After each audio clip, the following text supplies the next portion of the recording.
सजीवांमधील जीवन प्रक्रिया. ह्याचा अभ्यास करताना आपण सुरुवातीला वनस्पती आणि प्राणी ह्यांच्यामध्ये काय समानता आहे ते बघितलं होतं. आपल्याला मागच्या वर्षी वनस्पती आणि प्राणी पेशी ह्यांचा अभ्यास होता. ऑलरेडी आपण ते बघितलं होतं की वनस्पती आणि प्राणी यांच्या पेशी बघितल्या आपण. पेशी रचना बघितली तर काही गोष्टी समान आहेत आणि काही गोष्टी थोड्याफार वेगळ्या आहेत. दोनही पेशींमध्ये न्यूक्लियस आहे म्हणजे केंद्रक आहे. त्याच्यामध्ये सायटोप्लाझम आहे. त्याच्यामध्ये इतरही काही गोष्टी समान आहेत. मायटोकॉन्ड्रिया असेल, लायझोझोम्स असतील, रायबोझोम्स असतील, एंडोप्लाझ्मिक रेटिक्युलम असेल. ह्या भरपूर रचना त्याला आपण म्हणतो पेशी अंगके. दोनही पेशींमध्ये समान आहेत. बरोबर? पण ज्या वनस्पती पेशी आहेत त्याच्यामध्ये असतात क्लोरोफिल म्हणजेच काय हरितद्रव्य. अशा काही गोष्टी ज्या वनस्पती पेशींमध्ये आहेत त्या प्राणी पेशीमध्ये नाहीये. वनस्पती पेशीला एक सेल वॉल आहे, त्याला आपण म्हणतो पेशी भित्तिका. ती प्राणी पेशीमध्ये नाहीये. काही गोष्टी समान आहेत, काही गोष्टी भिन्न आहेत. पण हे झालं पेशीचं. पेशीमधनं जेव्हा आपण एका पूर्णच्या पूर्ण डेव्हलप्ड सिस्टीमकडे जातो, एका वनस्पतीकडे जातो आणि एका प्राण्याकडे जातो, तर आपल्याला खूप साऱ्या गोष्टी एकत्र त्यांच्या शरीरामध्ये सुरू आहेत असं समजतं. आपल्या शरीरामध्ये बघा ना, आता तुम्ही जिथे आहात तिथे तुमच्या शरीरामध्ये अनेक गोष्टी सुरू आहेत. तुम्ही श्वास घेताय, तुमचं हृदयाचं स्पंदन सुरू आहे. त्याचबरोबर तुमच्या बॉडीमध्ये किडनीज काम करतात. त्या काय काम करतात? सगळं रक्त फिल्टर करण्याचं काम करतात. आणि त्याचबरोबर तुमचं पचन सुरू आहे. तुम्ही डबा खाल्ला असेल, खाऊ खाल्ला असेल शाळेमध्ये. तुम्ही जे काही खाल्लंय ते सगळं अन्न आता पचन क्रियेमध्ये गेलेलं आहे. याच बरोबर तुमच्या शरीरामध्ये मागे जी स्केलेटल सिस्टीम आहे म्हणजे काय? अस्थिसंस्था. तुम्ही हालचाल करताय, उठताय, बसताय, फिरताय, आपली जागा बदलताय, काय काय करताय सगळं दिसतंय मला. तर ह्या सगळ्या हालचाली करता तुमच्या शरीरामधले जी हाडं आहेत ना, हाडं, अस्थिसंस्था ती मदत करते. त्याच्याबरोबर आहे चेतासंस्था. हा, आपला आजूबाजूचा मित्र, कोणाचा पेन लागतो, कोणाला काही टोचतं, काहीतरी लागतं, ह्या सगळ्याचा संवेदना तुमच्यापर्यंत देणाऱ्या चेतासंस्था. आणि त्याबरोबर तुमच्या मसल्स. बरोबर ना? त्या मसल्स तुम्हाला मदत करतात हालचाल करण्याकरता, उठण्या बसण्याकरता. तर असे सगळ्या सिस्टीम्स आपल्या एकाच वेळेला काम करतात. आणि तेच अभ्यासामध्ये आपल्याला जीवन प्रक्रियांमध्ये वनस्पतींमध्ये आणि प्राण्यांमध्ये कसं कसं होतं हे बघायचं होतं. मागच्या वेळेला आपण पहिला त्यातला भाग बघितला जो होता उत्सर्जन. शरीरामध्ये अनावश्यक असलेल्या गोष्टी बाहेर टाकून देणं, ह्या प्रक्रियेला म्हणतात उत्सर्जन. वनस्पतींमध्ये उत्सर्जन होतं का? होतं. वेगळ्या पद्धतीने होतं, सोप्या पद्धतीने होतं.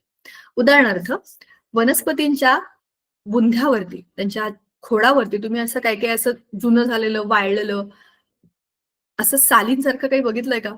त्या साली दुसऱ्या तिसऱ्या काही नाही. वनस्पतींना नको असलेले पदार्थ बाहेर पडून पडून पडून पडून ते एकावर एक थर जमा होतात आणि कालांतराने खाली गळून पडतात. असं वनस्पती त्यांना नको असलेल्या गोष्टींना बाहेर टाकण्याची प्रक्रिया करत असतात.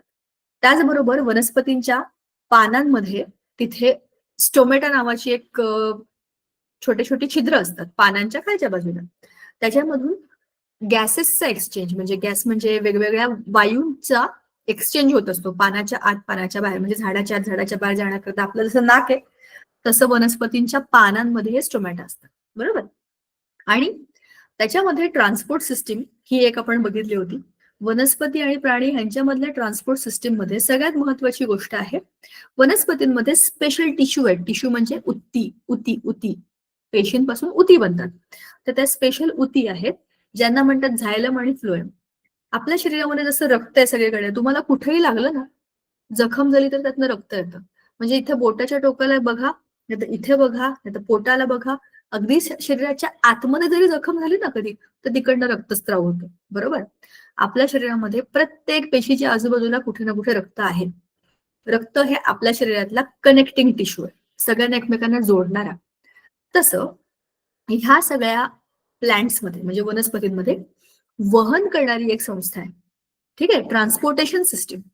त्याच्यामध्ये झायलम, हे जे ह्या ज्या उती आहेत, ह्या ज्या काही सगळ्या पेशी आहेत झायलमच्या, त्या पाणी खालून वर घेऊन जातात मुळांकडून वरती. आणि पानांमध्ये तयार झालेलं अन्न सगळीकडे पसरवण्याचं काम फ्लोएम करतात. झायलम आणि फ्लोएम असे दोन टिश्यू काय करतात? ट्रान्सपोर्टेशनचं काम करतात. त्याच्यानंतर वनस्पतींमधलं हे पाण्याचं वहन होतं कसं? तर खाली जे काही रूट्स असतात, रूट्स म्हणजे मुळं, त्या मुळांमध्ये खालून पाण्याचा दाब असतो. तर दाब असला की ते वर जातं, तिकडे दाब असला की ते आणखीन वर, असं खालून वरती वरती वरती वरती आपोआप पाणी जात राहतं. त्याच्याकरता वनस्पतीला कुठली एनर्जी वाया घालवावी लागत नाही, ते आपोआप नॅचरल प्रोसेसने वर जातं. दुसरी गोष्ट आहे बाष्पीभवन. पानांच्या पृष्ठभागामधनं जसे गॅसेस आजूबाजूला आणि बाहेरून आत असे जातात येतात, बरोबर? त्याचबरोबर पाण्याची वाफ होते आणि ते पाणी बाहेर पडतं. पाणी संपलं, आपल्याला कशी तहान लागते, मग आपण पाण्याच्या शोधामध्ये जातो आणि पाणी पितो. त्याच पद्धतीने वनस्पतींमध्ये हे पाणी संपलं की तिथे आपोआप असं एक खेचलं जातं. खालचं पाणी खेचून घेतं वरचा सगळा पोर्शन. तिथल्या सगळ्या ज्या पेशी आहेत, खालचं पाणी खेचून घेतात. आता इथं पाणी कमी झालं, ते खालच्या पेशींचं खेचून घेतात. असं करता करता तो जो पूल असतो म्हणजे खेचून घेणे, त्या पूलमुळे खालून आणखीन आणखीन आणखीन पाणी वरती येतं. वरती आलेलं पाणी पसरत राहतं. पसरलेलं पाणी वाफेच्या रूपाने बाहेर निघून जातं. आणि हेच कारण आहे, जेव्हा आपण म्हणतो वनस्पती म्हणजे झाडं लावा म्हणजे खूप पाऊस पडेल. पाऊस कशाचा पडतो? पाण्याच्या वाफेचा. समुद्राच्या वरती आपण त्याची जलचित्र काढतो बघा. समुद्राच्या वरती पाण्याची वाफ होते. त्याचे वर जाऊन ढग बनतात. ते ढग थंड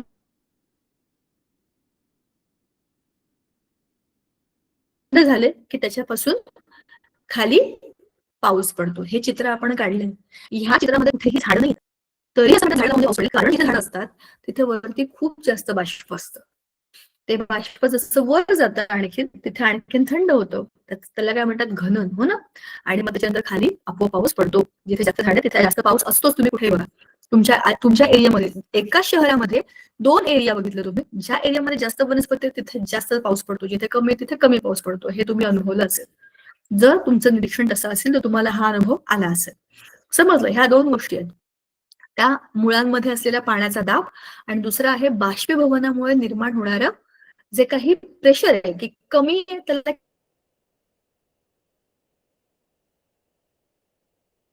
खेचून घ्या, खेचून घ्या. ह्या दोन्ही गोष्टींमुळे पाण्याचं उत्तरामध्ये वनस्पती आपल्या शरीरामध्ये नको असलेल्या गोष्टी बाहेर टाकतात. जसं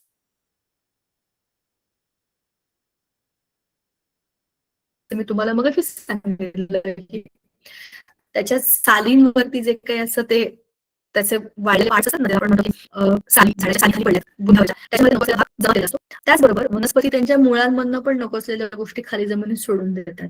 ते स्वतःहून काही करत नाहीत, पण इनडायरेक्टली नको असलेल्या गोष्टी बाहेर सोडत राहतात. मानवामध्ये उत्सर्जनाची क्रिया करण्याकरता एक अख्खी सिस्टीम आहे. त्याला म्हणतात उत्सर्जन संस्था. त्याची डिटेल माहिती आपण मागच्या वेळेला बघितलेली होती, बरोबर? त्याच्यामध्ये आपण काय पाहिलं होतं? ह्या आहेत आपल्या शरीरातल्या किडनी.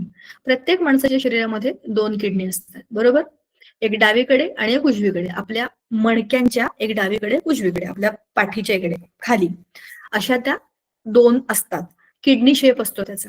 आणि त्याच्यामध्ये सगळं रक्त आपल्या शरीरातलं सारखं एवढ्या एवढ्या 2 छोटे छोटे किडनीज आहेत. एवढ्याशा किडनीज मध्ये सारखं सगळं रक्त जाऊन फिरून फिरून फिरून फिरून फिल्टर होऊन पूर्ण शरीरामध्ये फिरत असतं. असं का होतं? कारण आपल्या शरीरामध्ये जितकं जितकं जितकं जितकं काय काय काय काय आहे प्रत्येक पेशीच्या मधलं, त्याच्यामधनं प्रत्येक पेशीमध्ये नको असलेले पदार्थ ज्याला आपण नायट्रोजनस वेस्ट म्हणतो ते तयार होतात आणि ते रक्तामधनच सगळीकडे कनेक्ट होऊन तिकडे परत किडनीमध्ये येतात. तर किडनी काय करते? सगळं रक्त फिल्टर करून टाकते. जे नको असलेले नायट्रोजनस वेस्ट आहेत ते बरोबर बरोबर त्या ह्या युरेटर मधनं जमा होऊन इथे खाली युरिनरी ब्लॅडर त्याला म्हणतात मराठीमध्ये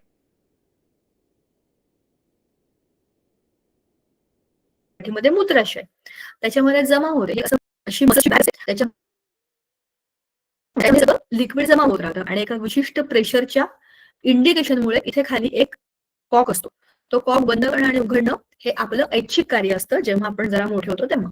म्हणजे शरीरामधून अनावश्यक असलेल्या सगळ्या नायट्रोजनस वेस्टना बाहेर टाकण्याकरता रक्त फिल्टर करून जी सिस्टीम काम करते त्याला आपण म्हणतो उत्सर्जन संस्था. ठीक आहे. वृक्क म्हणजे किडनीज, त्याला मराठीमध्ये वृक्क म्हणतात. ठीक आहे. त्याचा मध्यांग, बाह्यांग त्याची पूर्ण रचना आहे, बरोबर? अधोशीर आणि दुसरी आहे ही वृक्क धमनी. शिरांमध्ये डिऑक्सिडाइज्ड ब्लड येतं आणि धमनी म्हणजे वेन्स आणि आर्टरीज, हे आर्टरी आहे. आर्टरीमध्ये ऑक्सिडाइज्ड ब्लड येतं. ऑक्सिडाइज म्हणजे जे हृदयाकडून आलेलं रक्त आहे ते सगळं चांगलं रक्त इकडे येतं. आणि इथे कोणतं आहे? जे फिल्टर करायचंय ते सगळं रक्त इथे येतं. मग इथून जे फिल्टर झालेलं आहे ते रक्त कुठे जाईल? इकडे जाईल. क्लीन ब्लड, म्हणजे त्याच्यामधनं सगळा वेस्ट काढून टाकलेला आहे आणि आता ते कुठे जाणार आहे? पुन्हा हृदयाकडे आणि बाकी सगळ्या पार्ट्सकडे जाणार आहे. आता एका एका वृक्काला तुम्ही कट केलं, म्हणजे एक किडनी तुम्ही अशी उभी कापली, तर तुम्हाला आतमध्ये काय रचना दिसते? अशी सगळी रचना दिसते. छोट्या छोट्या स्ट्रॉबेरी सारखे असे एक एक एक एक एक लावलेत बघा तिथे फुलं, त्यांना आपण म्हणतो वृक्क पिरॅमिड. ठीक आहे. ह्या पिरॅमिडच्या मध्ये रचना कशी असते बघा. हे झालं एक पिरॅमिड. ह्या पिरॅमिडच्या मध्ये हे जे काही पिवळं पिवळं दिसतं ना असं लांबच्या लांब, ही आहे एक पेशी. ही एक विशेष पेशी आहे. आपल्या शरीरामध्ये आपण त्याच्या प्लांट पेशी आणि अॅनिमल पेशी, अॅनिमल सेल आणि प्लांट सेल आपण काढले होते ना, वनस्पती पेशी आणि प्राणी पेशी. वनस्पती पेशी मधली ही विशिष्ट पेशी, विशेष काम करणारी पेशी, तिची रचना ही वेगळी आहे. बरोबर. त्याच्या रचनेमध्ये एक असं गोलच्या गोल असं उघडं चंबू असतो, त्याला ग्लोमेरुलस म्हणतात. असाच कोन असतो. ह्याच्यामध्ये सगळ्या आपल्या ब्लडच्या कॅपिलरीज गोल गोल गोल गोल गुंडाळा करून ठेवल्यात. याच्यामध्ये दिसतात त्या बघा. याच्या खाली ही आहे समीप संवलित नलिका, त्याचं नाव आहे बरं का. तिकडनं खाली आहे हेनलेचा लूप, हा वरती जातोय. संचयी नलिका, म्हणजे आता इथे कलेक्ट होणार आहे आपली युरिन आणि या मेन पाथमध्ये मूत्रवाहिनीकडे ते जातं, म्हणजेच काय युरेटर. आता हे कसं आहे, हा मेन रोड आहे बघा, हा मेन रोड. आता तुम्ही असं इमॅजिन करा, एक घरांची कॉलनी आहे. प्रत्येक घरामधला ड्रेनेजचा पाईप खालून घराच्या खालून जातो, बरोबर, आणि एक मेन पाईप असतो, त्याला तो जोडला जातो. हे सेम आहे.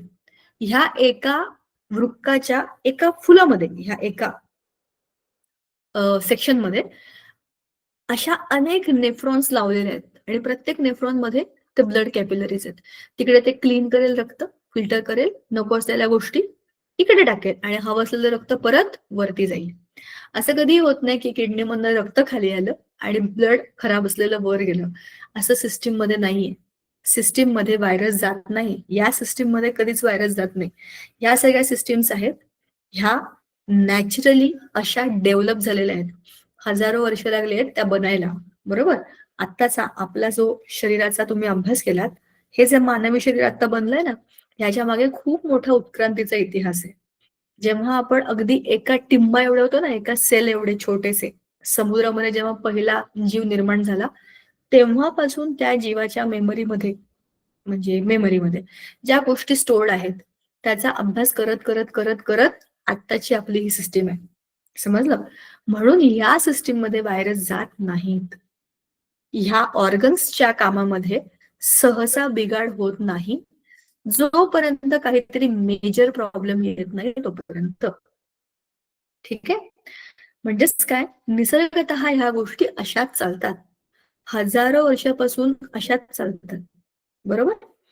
मग आपल्या किडनीची रचना समजली, किती वेगळी आणि काहीतरी बियॉन्ड इमॅजिनेशन. कसं काय असं असू शकतं बघा ना, एखादा सेल आपल्या शरीरामधला, एखादी पेशी अशा आकाराची असते. किती वेगळंच आहे. पण जर आपल्या किडनीज बरोबर काम करू शकत नसतील तर मग त्या व्यक्तीचं काही खरं नाही. शरीरामध्ये नको असलेले पदार्थ जमा होत राहिले तर त्याचं विष शरीरामध्ये पसरतं. आपण म्हणतो ना, काय एखादी गोष्ट अतिरेक झाला त्याचा, की काय होतं, त्याचा त्रास व्हायला लागतो. आपल्या शरीरामध्ये सेम आहे जसं आपल्या घरामध्ये. जर आपल्या घरातला कचरा आपण जमा करून बाहेर फेकला नाही, त्याची विल्हेवाट योग्य वेळेवर लावली नाही, तर आपल्या घराचाच उकिरडा होईल. सेम तसंच आहे आपल्या शरीरामध्ये. ह्या प्रत्येक पेशीमध्ये तयार झालेल्या नको असलेल्या गोष्टींची जर विल्हेवाट योग्य प्रकारे लावली नाही, तर आपल्या शरीराचीच विल्हेवाट लागते. मग असं होऊ नये आणि लोकांचे जीव वाचवता यावे म्हणून डायलिसिस नावाच्या एका पद्धतीचा शोध लावला. जर किडनीज काम करत नसतील तर, का बरं किडनीज काम करणार नाही? आता तर आपण बोललो की आपल्या सिस्टीम मध्ये जनरली कुठले व्हायरस येत नाही. किडनीज काम करत नाहीत त्या कंडिशन मध्ये, ज्या वेळेला काहीतरी भयंकर आजार झालाय, कुठल्या तरी औषधाचा काही साईड इफेक्ट झालाय, ऍक्सिडेंट झालाय, किंवा काही जखम झाली आहे इंटरनल, त्याच्यामुळे किडनीजवर दाब आलाय, किंवा खूप जास्त वय झालंय, दुसऱ्या कुठल्या तरी आजारामुळे ह्याच्यावर परिणाम झालाय, अशा काही कंडिशन मध्ये किडनीजचं फंक्शनिंग हे कठीण होतं. काही लोकांच्या शरीरामध्ये एक किडनी असते बाय नेचर, 2 असल्या पाहिजे, पण तो मॅन्युफॅक्चरिंग डिफेक्ट आहे. एखाद्या गाड्यांच्या कंपनीमध्ये पण बघा, एखाद्या गाडीमध्ये काहीतरी मॅन्युफॅक्चरिंग डिफेक्ट असतो. 1000 गाड्या चांगल्या निघतात, एकाच गाडीमध्ये काहीतरी बनवताना गडबड होते. असंच काही लोकांच्या शरीरामध्ये सुद्धा असं होऊ शकतं. मग जी किडनी आहे त्याच्यावर पूर्ण शरीराचं ब्लड फिल्टर करण्याचा ताण येतो. आणि जेव्हा किडनी बरोबर काम करत नाही, तेव्हा डायलिसिसला जावं लागतं. तुमच्या ओळखीमध्ये तुम्ही कधीतरी ऐकलं असेल, की त्यांना बरं नाही, त्यांना डायलिसिसला न्यायचंय, त्यांचं आता उद्या अपॉइंटमेंट आहे डायलिसिसची. किती पेनफुल आणि किती ट्रबलसम, किती टाईम टेकिंग प्रोसिजर असेल विचार करा. आपल्या शरीरामधलं सगळं रक्त ती मशीन फिल्टर करून देणार आहे. कारण आपल्या किडनीज ते काम करत नाहीये. निसर्गाने किंवा त्या परमेश्वराने आपल्याला ते चांगलं सुदृढ शरीर दिलंय, तर ह्या अवयवांची किंमत आपल्याला कळतच नाही. साधं उदाहरण तुम्हाला मी सांगते. आपलं नाक. आपण जन्माला आलो ना तेव्हापासून आपलं नाक श्वास घेतंय. आपल्या नाकाकडे आपलं काही लक्ष नसतं. त्याचं त्याचं काम करतंय ना करतंय, आपण जिवंत आहे त्याचं लक्षण आहे. जेव्हा आपल्याला खूप सर्दी होते, जाम होतं नाक आपलं आणि आपण श्वासच घेऊ शकत नाही, तेव्हा समजतं नाकाचं महत्त्व काय? नाक हा अतिशय सामान्य अवयव आहे. पण त्या नाकातली फुली घाला आणि डेकोरेट करा ह्याच्या पलीकडे त्याचं शरीराकरता महत्त्वाचं काम काय आहे? की त्याच्यामधनं आपला श्वासोच्छवास सुरू असतो. पण जेव्हा ते त्याचं काम बरोबर करू शकत नाही, तेव्हा समजते की त्याची किंमत काय आहे. जसं किडनीच आहे.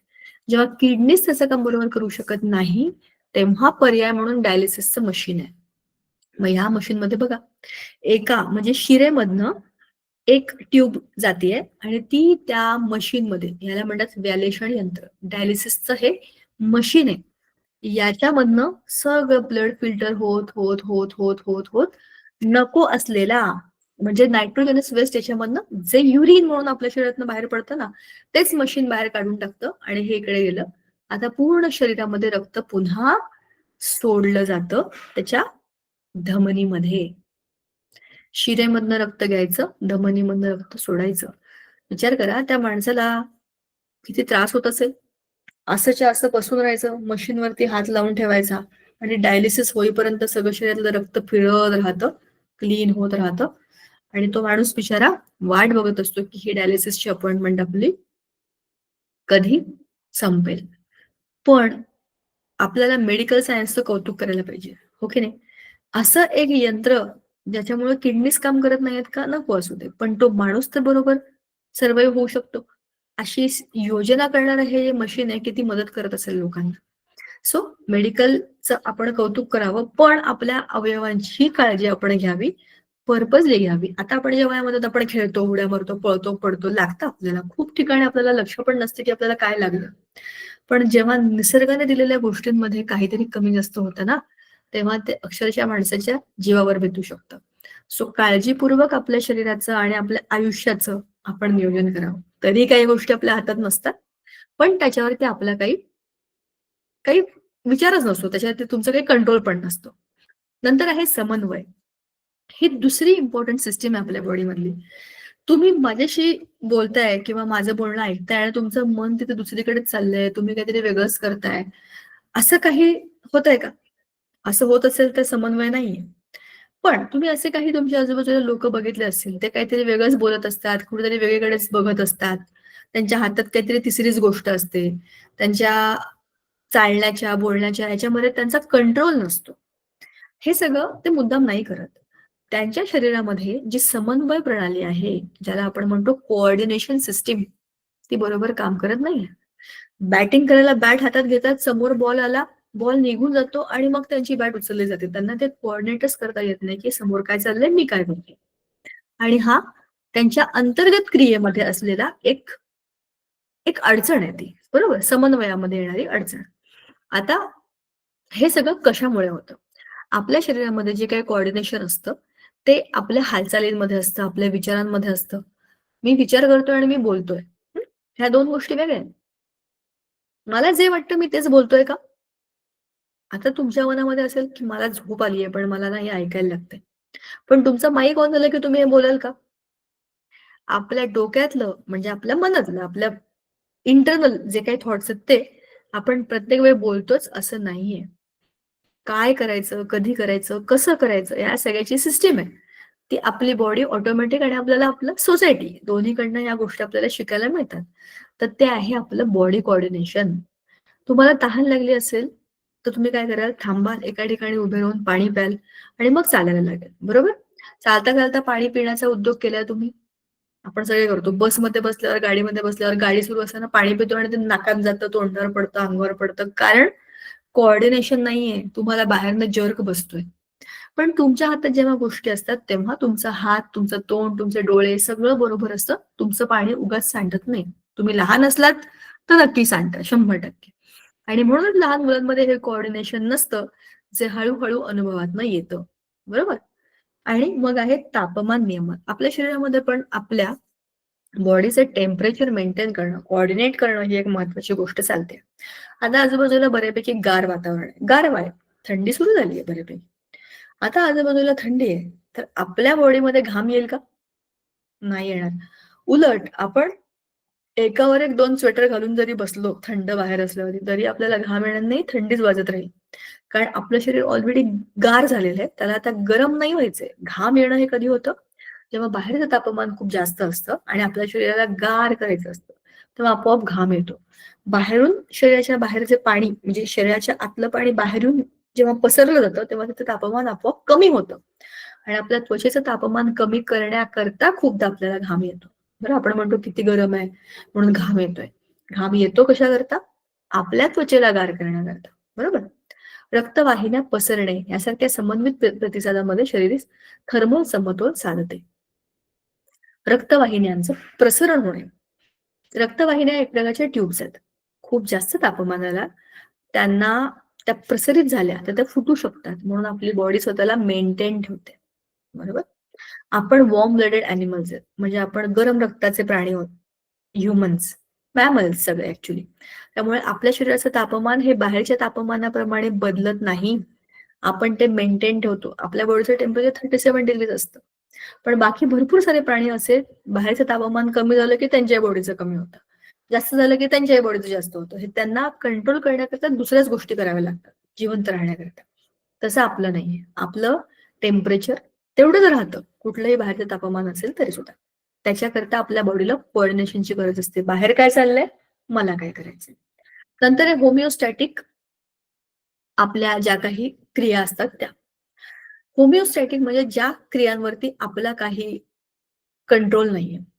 तुम्ही चाललात, रस्त्यावरती जाताय तुम्ही आणि चालताना तुमच्या पायाला ठेच लागली, तर तुम्हाला समजायच्या आधीच तुमचा पाय बाजूला होतो, तुमच्या बोटाला जखम लागली असेल तर रक्त येण्याच्या आधीच तुम्ही त्याला फुंकर मारलेली असेल, तुम्हाला समजतं नंतर की लागलंय काय, कुठे, काय कोणती गोष्ट लागली, बरोबर? किंवा तुम्ही एखाद्या वस्तूला हात लावला, किचनमध्ये गेलात आणि उघडून बघितलं गरम भांडं आहे, हाताला चटका लागला. तुमचा हात आपोआप ते भांडं टाकून देतं आणि हात झटकून गार करण्याचा प्रयत्न करतं. हे आपोआप होतं. बरोबर? ह्याला म्हणतात होमिओस्टॅटिक ॲक्शन्स. ह्याच्यामध्ये पण कोऑर्डिनेशन असतं. आपोआप तुमचं शरीर तुम्हाला सांगते. तर वनस्पतींमध्ये समन्वय असतो का मग? हा प्रश्न आहे. आपण प्राण्यांच्या समन्वयाबद्दल, कोऑर्डिनेशन बद्दल तर बोलूच. तर वनस्पतींमध्ये समन्वय असतो का? असतो. वनस्पतींमध्ये तर वेगळ्या-वेगळ्या प्रकारचा समन्वय असतो. आजूबाजूला असलेल्या परिस्थितीप्रमाणे वनस्पती स्वतःला कसं बदलतात, याच्यावरती त्यांचा समन्वय अवलंबून असतो.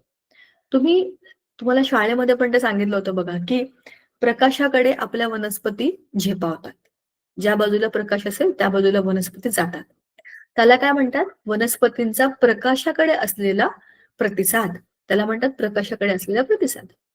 वनस्पतींची मुळं जी पाण्याच्या शोधामध्ये खाली लांब-लांब कुठे-कुठे पसरतात. त्याला म्हणतात पाण्याचा प्रतिसाद. जिथे पाणी आहे, तिथे पाण्याच्या इथेच मुळं जातील. आणखीन अ, सूर्यफूल तुम्ही बघितलं असेल. जिकडे-जिकडे सूर्य येतो तिकडे-तिकडे सूर्याकडेच बघत बसलेले असतात.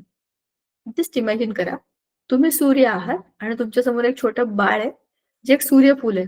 तुम्ही जिकडे-जिकडे बघताय तिकडे-तिकडे तुमच्या तोंडासमोरच येऊन फिरतंय. तुम्हाला कसं वाटेल? असं कदाचित सूर्याला वाटेल. सगळी सूर्यफुलं माझ्याचकडे बघत बसली आहेत. ठीक आहे ना? म्हणजेच काय आहे, ते आहे फोटोट्रॉपिझम. म्हणजे जिकडे प्रकाश आहे, त्या बाजूला त्याची आपोआप हालचाल होते. त्याच्यानंतर केमिकल्सचा पण ह्याच्यामध्ये ह्या समन्वयामध्ये खूप मोठा रोल असतो. काही वनस्पतींमधल्या ज्या काही हालचाली आहेत, त्या केमिकल्सला पूरक असतात. म्हणजे त्यांच्या हालचालीच ह्या केमिकल्समुळे होत असतात. उदाहरणार्थ बघा, आता आपण जे उदाहरण बघणार आहे त्याच्यामध्ये ही जी रचना दिसते ना तुम्हाला, ही कुठल्याही फुलामध्ये तुम्हाला सहसा आढळून येईल. फूल हे कुठल्याही वनस्पतीचं रिप्रोडक्टिव्ह ऑर्गन आहे. म्हणजेच काय, पुनरुत्पादनाचं एक महत्वाचा अवयव आहे एक फूल. फुलामध्ये स्त्री आणि पुरुष अशा 2 प्रकारचे कारक असतात. म्हणजे त्याच्यामध्ये काही फिमेल पार्ट्स असतात, काही मेल पार्ट्स असतात.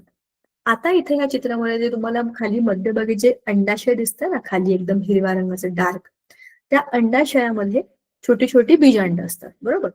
त्या बीजांडापर्यंत वरचे परागकण यायला पाहिजे. वरती परागकण आहे, खाली बीजांड आहे, मग त्याचं फर्टिलायझेशन होणार कसं?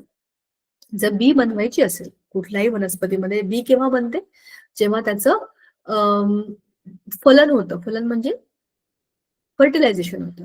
त्याच्यामध्ये त्या बीजांडापर्यंत वरचा परागकण यायला पाहिजे. तो येणार कसा? त्याच्यासाठी ती जी परागनलिका आहे ना, ते खाली बीजांडाकडे असलेल्या केमिकलच्या प्रतिसादाकरता तिकडे तिकडे तिकडे तिकडे खालच्या बाजूने वाढत जाते. म्हणजेच काय? परागनलिकेची हालचाल किंवा तिची वाढ बीजांडाकडे कुठून होते? तिथे असलेल्या केमिकलच्या अट्रॅक्शनमुळे होते. तो वनस्पतींमध्ये असे समन्वय आपल्याला बघायला मिळतात. वनस्पती भौतिक आणि रासायनिक पदार्थांना प्रतिसाद देतात. त्यांचे हे प्रतिसाद त्यांच्या वाढीकरता किंवा त्यांच्या गरजांकरता असतात. तर ह्या सगळ्यांमध्ये आपल्याला हे कळतं की कोऑर्डिनेशन वनस्पतींमध्ये पण असतं. याचं खूप मस्त एक्झाम्पल ना आपल्या पुस्तकामध्ये. हा बघा, समन्वय आपला आजचा मुद्दा. यातल्या काही गोष्टी बघा, मी तुम्हाला जे सांगितलं ते हे होतं की वनस्पती त्यांच्या पराग नलिकेची जी वाढ असते ती खालच्या बाजूला होते. प्रकाशानुवर्ती जिकडे प्रकाश आहे त्या बाजूला झाडाची वाढ होणार आहे. आणि आधारानुवर एखादं कोणतंही तुम्ही मनी प्लांट घ्या किंवा वेल घ्या, त्या वेलीची वाढ कुठे होते? ज्या बाजूला आधार आहे त्या बाजूला तिची वाढ होत जाते, बरोबर. आता खाली आपल्याला ना काही मस्त मस्त चित्र दिलेली आहेत, तर तुम्हाला काही काही गोष्टी समजतील.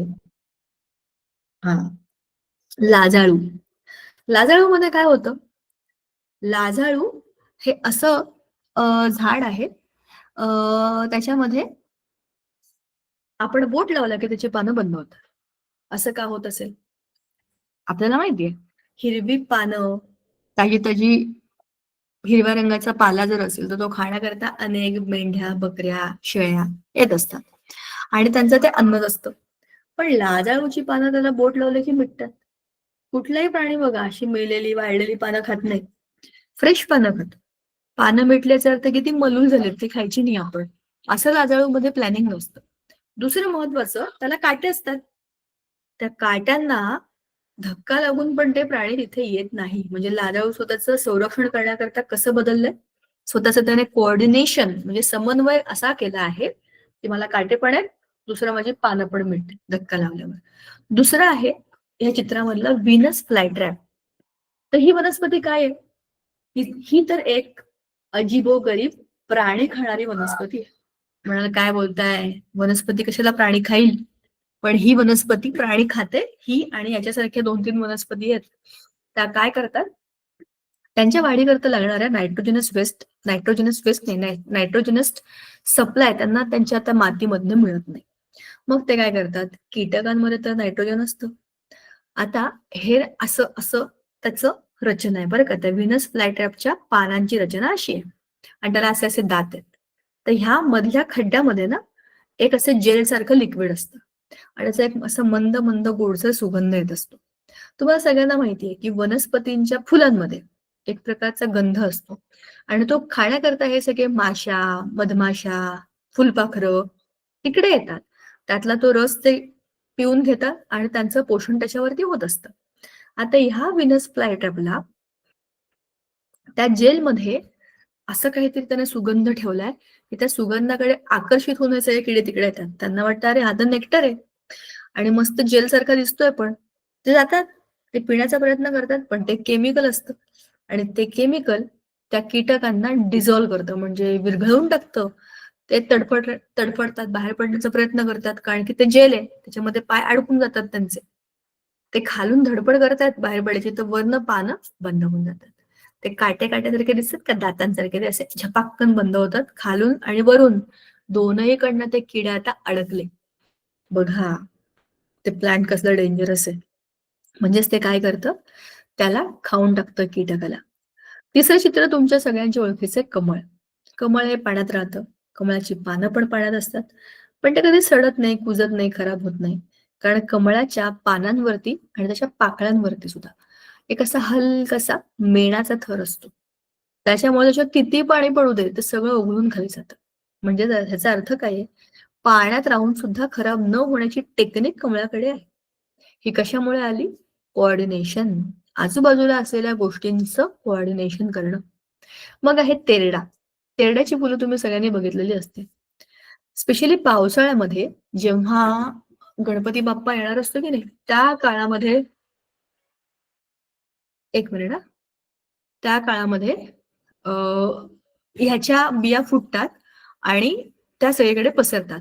तर ह्या 4ही चित्रांमध्ये तुम्हाला काय समजलं? हे जरा तुम्ही बघा आणि त्या आपापल्या शब्दात एकेका वाक्यात जरा लिहा. हं.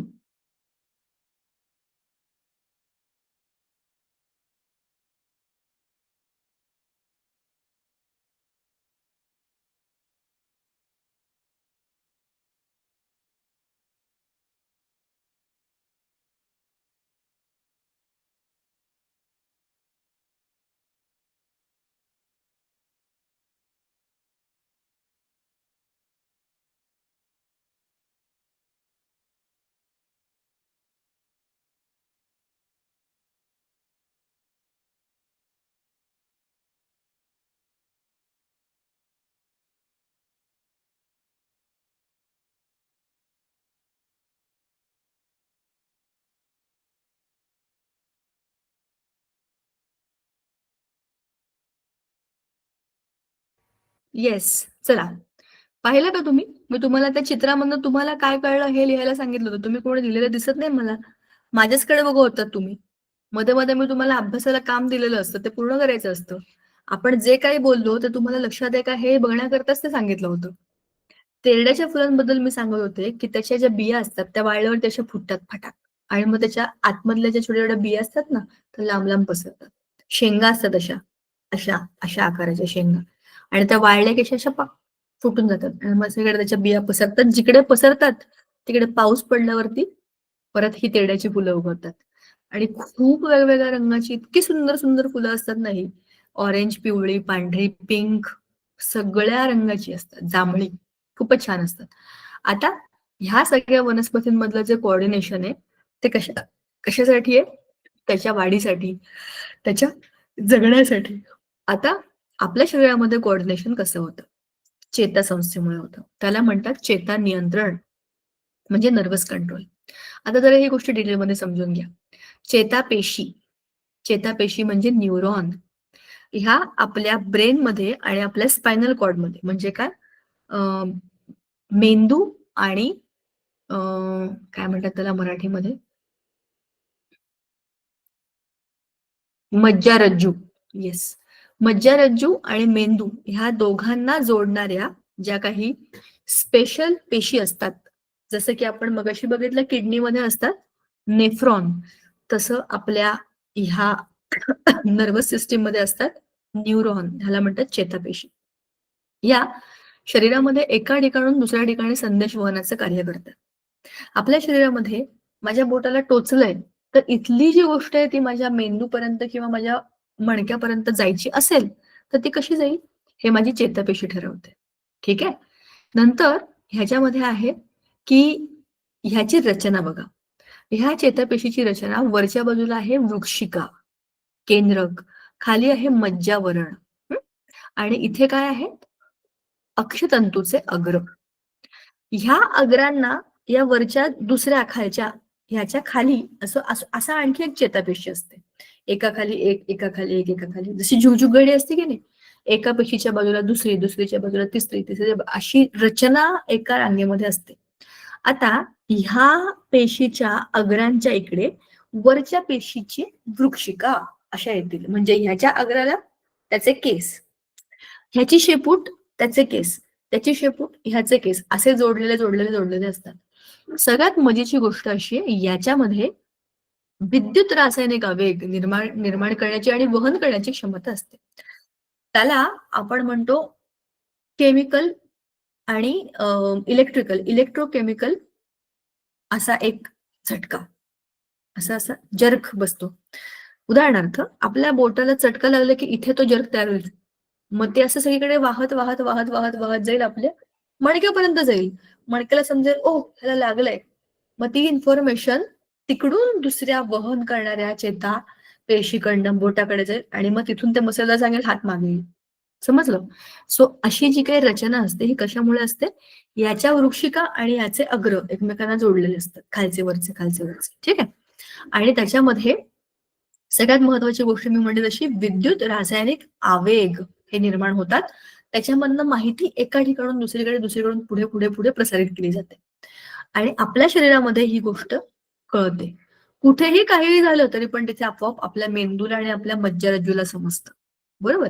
तर आपल्या पर्यावरणातील सर्व माहिती चेतापेशीतील वृश्चिकेच्या वैशिष्ट्यपूर्ण टोकांद्वारे ग्रहण केली जाते. ते केस जसे पसरलेले आहेत, त्या केसांमध्ये सगळं काय काय चाललंय याचं सगळं आकलन केलं जातं आणि ते तिकडनं खाली पसरवलं जातं. आपल्या पर्यावरणातील सगळी माहिती ह्या चेतापेशीतील वृश्चिकेच्या वैशिष्ट्यपूर्ण टोकाद्वारे ग्रहण केली जाते.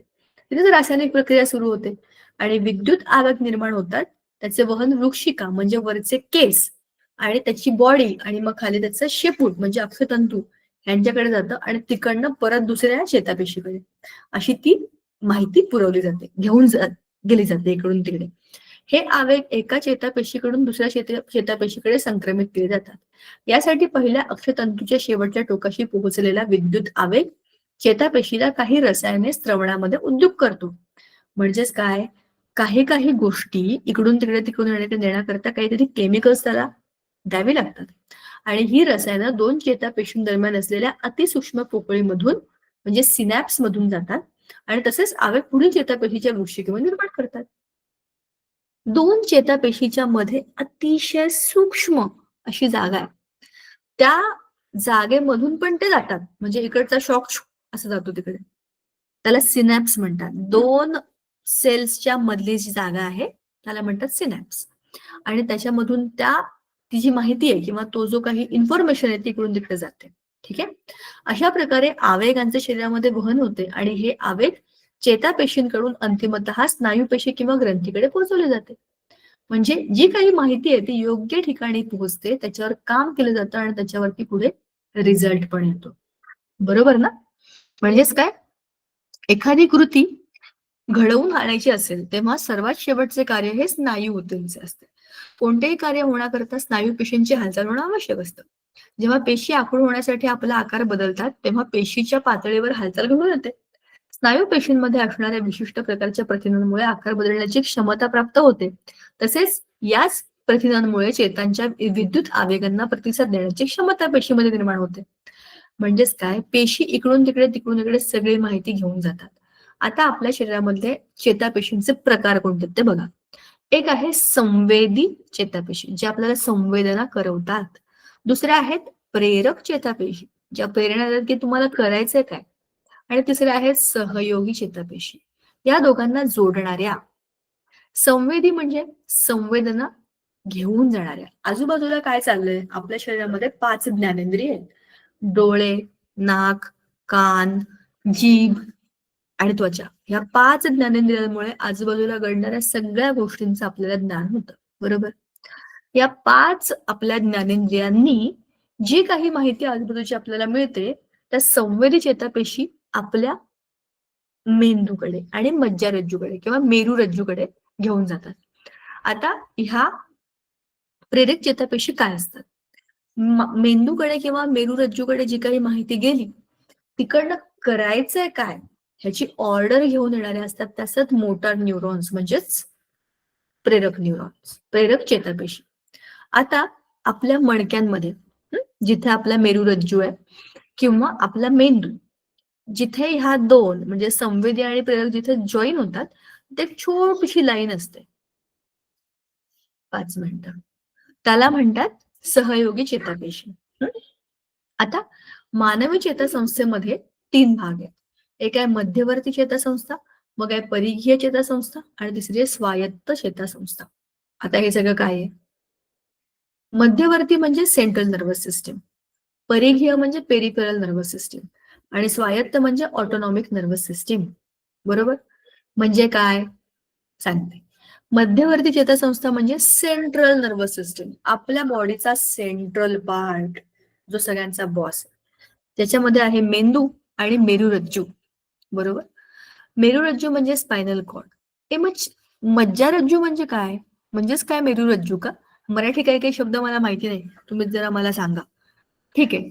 तर आपल्या मेंदूचा आणि मेरुरज्जूचा म्हणजे स्पायनल कॉर्डचा मिळून जो काही भाग बनतो त्याला म्हणतात सेंट्रल नर्वस सिस्टीम. ते आपल्या बॉडीच्या सेंट्रल पार्ट आहे, ते सगळं डिसाईड करते. आता मेंदूची रचना बघा. बघा, आपला हा जो मेंदू आहे ना, त्याची जरा रचना बघा कशी आहे. एकात एक गुंतलेले असे खूप सारे पार्ट्स त्याच्यामध्ये आहेत. बरोबर? आणि आपल्या बॉडीचा जो कंट्रोल आहे तो आपल्या मेंदूकडे. तर ह्याची रचना अतिशय नाजूक पण अत्यंत विकसित आहे. मेंदू हा चेतासंस्थेचा प्रमुख असा नियंत्रण करणारा भाग असून डोक्याच्या कवटीमध्ये म्हणजे करपरेमध्ये तो संरक्षित असतो. आपल्या डोक्यामध्ये जर असं असं वाजून बघा जरा टकटक, त्याला म्हणतात कवटी. त्या कवटीच्या आतमध्ये आपला मेंदू आहे. हं? तर ह्या मेरुरज्जूला म्हणजे स्पायनल कॉर्डला कशेरू स्तंभाचे म्हणजे पाठीच्या कडेचे काय नाव आहे, वर्टिब्रल कॉलम. आपल्या पाठीला असं जरा मानेपासून पाठीपर्यंत हात फिरवून बघा, तुम्हाला तुमच्याच पाठीमध्ये काहीतरी कडक कडक टोचेल. ते आहे तुमचा वर्टिब्रल कॉलम. म्हणजेच काय, आपल्या पाठीचे मणके. मणके, त्या मणक्यांमध्ये आपला मेरुरज्जू असतो. बरोबर? नाजूक मध्यवर्ती चेतासंस्था आणि त्यावरील अस्थी यांच्या दरम्यान पोकळीमध्ये संरक्षण करणारी मस्तिष्क आवरणे मेनिंजेस असतात. हं? म्हणजे आपली चेतासंस्था आणि हाड या दरम्यान कवटीच्या मध्ये आणि मेंदूच्या मध्ये त्याला प्रोटेक्ट करणारं एक आवरण असतं. त्याला म्हणतात मेनिंजेस. मेंदूच्या विविध भागामधील पोकळ्यांना मस्तिष्क निलये म्हणजे वेंट्रिकल्स, तर मेरुरज्जूमध्ये लांब पोकळीला सेंट्रल कॅनल म्हणतात. मेरुरज्जूमधून जी लांब पोकळी निघते त्याला सेंट्रल कॅनल म्हणतात. आणि आपल्या मेंदूमध्ये जे काही असे बारीक बारीक वरखाली वरखाली वरखाली अ, अ, काय म्हणू आपण त्याला, कॉन्व्होल्युशन्स आहेत, त्याच्यामुळे त्याच्यात वेंट्रिकल्स तयार होतात, मस्तिष्क निलये. हं? पोकळ्या. आता हे मस्तिष्क निलये, मध्यनाल आणि मस्तिष्क आवरणामधील पोकळ्यांमध्ये प्रमस्तिष्क मेदूद्रव म्हणजे सेरेब्रोस्पायनल फ्लुइड. सेरेब्रोस्पायनल फ्लुइड या शब्दाचाच अर्थ आहे सेरिब्रम म्हणजे ब्रेन, स्पायनल म्हणजे स्पायनल कॉर्ड, आणि त्या दोघांमध्ये असलेलं फ्लुइड म्हणजे एक द्रव, हा दोघांमध्ये कॉमन आहे. त्याच्यामुळे काय होतं, या मेरुद्रवामुळे आपल्या ह्या मध्यवर्ती चेतासंस्थेमध्ये एक तर तो पोषक द्रव्य पुरवतो आणि इकडे तिकडे आपण उड्या मारल्या, पडलो, लागलं, पडलं तरी आघात आपल्या सेंट्रल नर्वस सिस्टमला होत नाही.